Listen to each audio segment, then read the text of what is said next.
Asal-usul kehidupan di bumi. Zaman Arkeozoikum.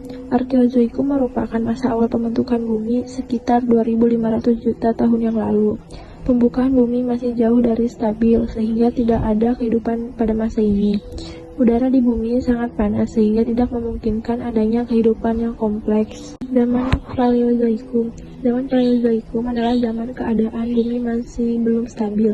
Zaman ini berlangsung sekitar 340 juta tahun. Tanda-tanda kehidupan seperti makhluk bersel satu mikroorganisme, hewan-hewan kecil yang tidak bertulang punggung, jenis ikan, dan jenis ganggang atau rumput-rumputan.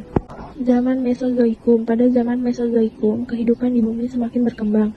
Makhluk hidup yang muncul pada zaman ini diantaranya tumbuhan, ikan, amfibi, reptil, dan dinosaurus. Hal ini lantas turut mempengaruhi keadaan alam yang mulai berubah, yakni temperatur hangat dan tanah semakin kering. Zaman Neozoikum. Pada zaman Neozoikum era Tersier, binatang mamalia sudah mengalami perkembangan pesat. Makhluk primata, yaitu binatang sejenis kera yang menyusui juga bermunculan.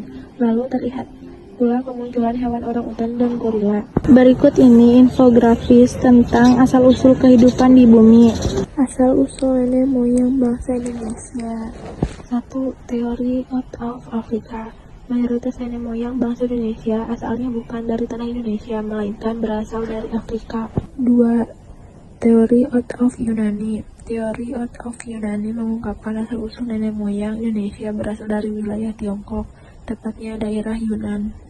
3. Teori out of Taiwan. Teori out of Taiwan mengungkapkan bahwa nenek moyang masyarakat Indonesia berasal dari Taiwan atau Kepulauan Formosa. 4. Teori out of Nusantara menyebutkan bahwa bangsa Indonesia berasal dari wilayah Indonesia itu sendiri, yakni tidak melalui proses migrasi dari daerah manapun. Berikut ini infografis tentang asal-usul nenek moyang bangsa Indonesia.